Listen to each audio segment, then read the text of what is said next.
Hello everybody, this is Fernando for the latest Gruesome and Grotesque video.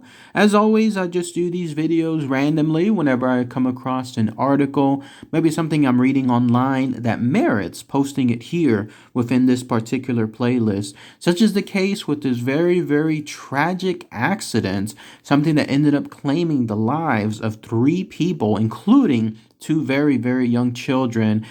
This was something that pretty much shook Hollywood to its core. It definitely changed lots of regulations, lots of procedures when it came to the making of certain films. And it's coming up on an anniversary as well. In fact, next year it's going to have 40 years since this particular accident happened. So now that there's going to be a lot more people talking about this next year too. If you haven't heard of it, it's tied to a very infamous movie, Twilight Zone, the movie. So some of you might know more information about the scenes that I'm talking about here in just a moment, but you're looking at a representation of it now. Colloquially, it's known as the Twilight Zone Accident. So let's go ahead and let's talk about all the information associated with this very tragic event and highlight everything that basically led up, all the wrong decisions, everything else that basically led up to those tragic fatalities. So here's essentially what happened. Again, this was all linked to the making of the movie Twilight Zone, the movie. Obviously, this was the movie that was going to be based on the infamous TV show. While I've seen some episodes of the older black and white TV show, I've never actually seen Twilight Zone, the movie itself. So apparently there was going to be a segment in that movie, and the way it was going to be made up was there was going to be 4 sequences, almost like 4 little mini episodes that would make up the total of the movie. So again, some of you that have seen the movie will know further detail as far as this quote-unquote episode and what I'm going to describe here. But yes, this episode was going to feature the actor that you're looking at here. His name is or was Vic Morrow. He was someone that was in Hollywood and working on so many other productions for over 30 years. This was almost going to be like a big, not breakthrough role, but something like a big role for him within this film, because this was going to be a big budget film. This was actually something that was also produced by Steven Spielberg himself. So there was a lot of planning, a lot of anticipation to have this movie have a big impact. His segment was going to feature his character being someone that was like racist, someone that was just intolerant of other people, other races, but in typical Twilight Zone fashion, somehow, some way, time or whatever other entity is controlling the Twilight Zone would have his character jump between different areas, between different timelines as victimized people. So in one case, he was going to be living as a Jewish man. In another case, he was going to be living as a black man. And then finally, in another case, he was going to be living as a Vietnamese man. And all the situations being persecuted, being chased, all because of his race. And so because of that, the segment that involving the Vietnamese man was going to have him be there in Vietnam. And then it was also going to have him featured where it was going to chase, like there was going to be a helicopter chasing him as if he was being persecuted because of his race. And part of that segment would have involved him handling these 2 children here, like saving them, in other words, as a form of redemption. So again, if you've seen the actual sequence itself, you'll know more details about everything what I just described about. But again, this was going to be a big film. It was going to be filmed at a location that was called Indian Dunes. This was a location that was used, I think it's probably still even being used now, but at least throughout the 80s and early on, in many films and many TV shows. I believe MASH itself was one show that used this film for some of his exterior scenes. Its big open wide spaces allowed for more big budget pyrotechnic effects because Vic Morrow's segment, his character segment, would have ended in a big dramatic fashion. There would have been a helicopter, a big helicopter, in other words, roaming down on him. There was going to be explosions left and right as he's saving these 2 children. They were going all out when it came to this, and it was also going to be filmed at night. But in what led to the tragic event, everything that was happening here, and this is almost like a casebook study of what can people do or what don't they do when it comes to doing the right thing? Like some people where they may speak up if something bad is about to happen, but they can't, either because it's going to affect them negatively or affect other people negatively. This is the kind of stuff that gets studied afterward because of the decisions that were made and what led up to this tragic event. For example, the children themselves were actually hired and paid under the table, meaning they were paid by cash, meaning there may not have even been any official hiring of them, like in terms of contracts and so on. This was because whoever did this was trying to prevent and circumvent child labor laws there in California. This was because there was going to be those big pyrotechnics that I was mentioning a minute ago, big explosions, and you can't really have children near and around those areas. And then also,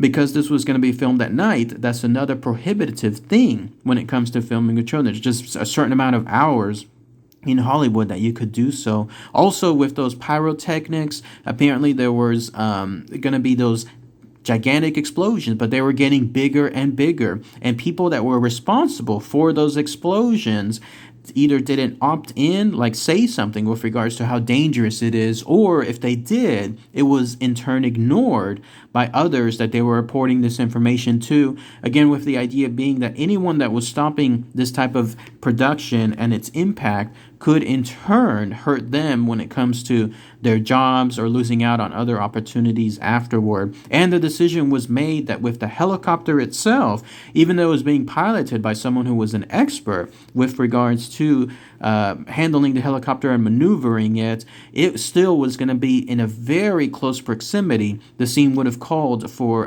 Vic Morrow again to save the children. It would in turn have been very close to them, much closer than would have normally been allowed under regular circumstances. So all of this, the pyrotechnics getting out of hand, decisions being made involving how close people were to the helicopter and explosives, and then the children being there in nighttime when they shouldn't have been, and then also just again the rush of it, trying to get everything right the first time, because with this type of action scene, you could pretty much only get it done once, and that's it. All of it pressured everyone to pretty much again go against guidelines, go beyond what was allowed, and then try to see if they could get that particular shot for the film. And as it turns out, of course, and this is why again it's a tragic case to this very day, on July 23rd, 1982, when that scene was started, the helicopter was flying, the explosions happened. Once that happened, the explosions were too close to the rotor tail area, the rotor motor of the back of the helicopter itself. It ended up separating, not just from the impact, but also the heat.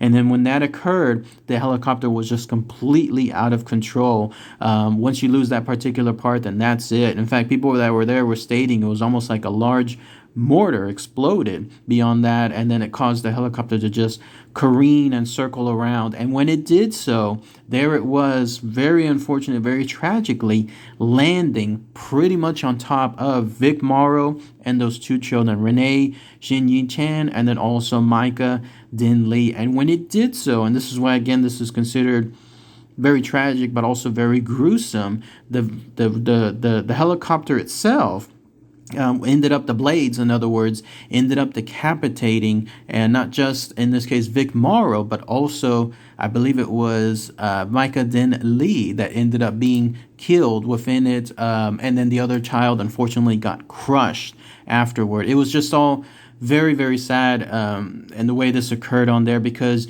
at that exact moment, so many things could have prevented it, and when that happened, there was just literally nothing that could have been done afterward to stop it. Everyone was just trying to get that one particular shot, and then from it, Vic Morrow and Micah Din Lee were both decapitated, and the weight of the helicopter just ended up landing on Renee Shin-Yi Chen, just crushing her, in that case, immediately. All three of them just died instantly.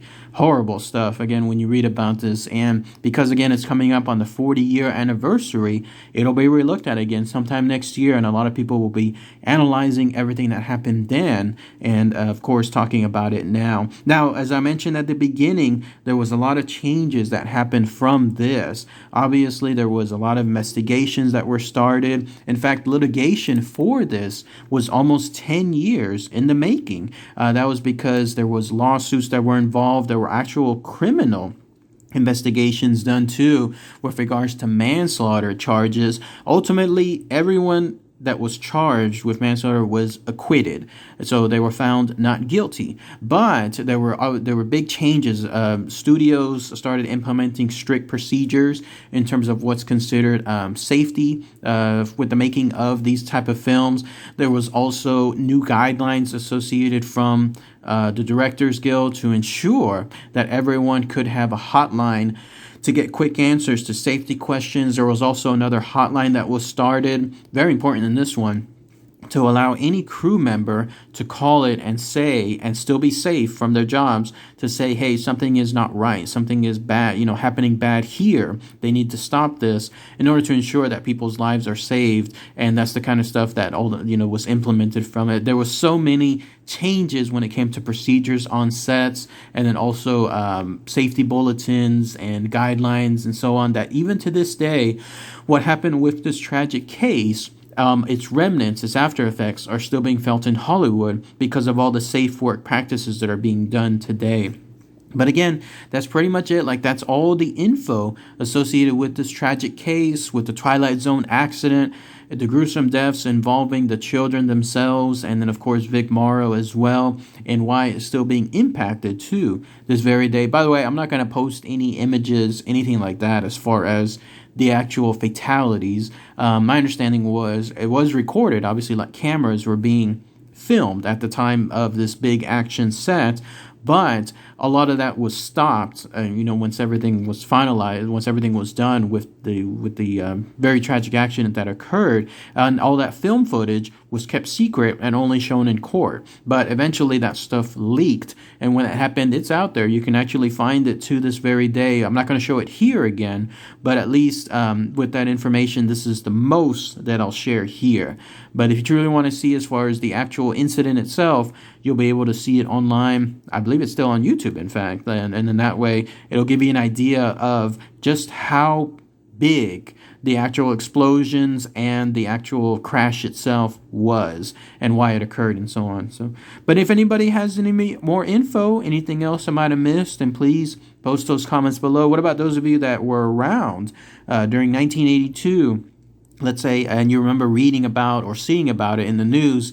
I'd love to hear where your thoughts were whenever the actual news first came out, and maybe if you saw the movie afterward, what happened with regards to that as well, as far as your feelings and seeing that scene afterward, at least what played within the eventual movie. Because yes, Twilight Zone, the movie, was eventually released, even though, of course, with the deaths of the three parties involved, the film was finished. I don't know exactly what was changed afterward, since Vic Morrow couldn't do anything else because of his death. But the film was finished, it was released, and it didn't really have any big impact, not the one that it had, because the sentiment was nobody's worth dying when it comes to production of the film. And so it was pretty much already marked whenever it was released. People were just not going to go see it because of the tragic circumstance. But any of those of you that saw it when it first came out, I'd love to hear again what your experiences were then. All right, everybody. Thanks again as always. Take care. Bye.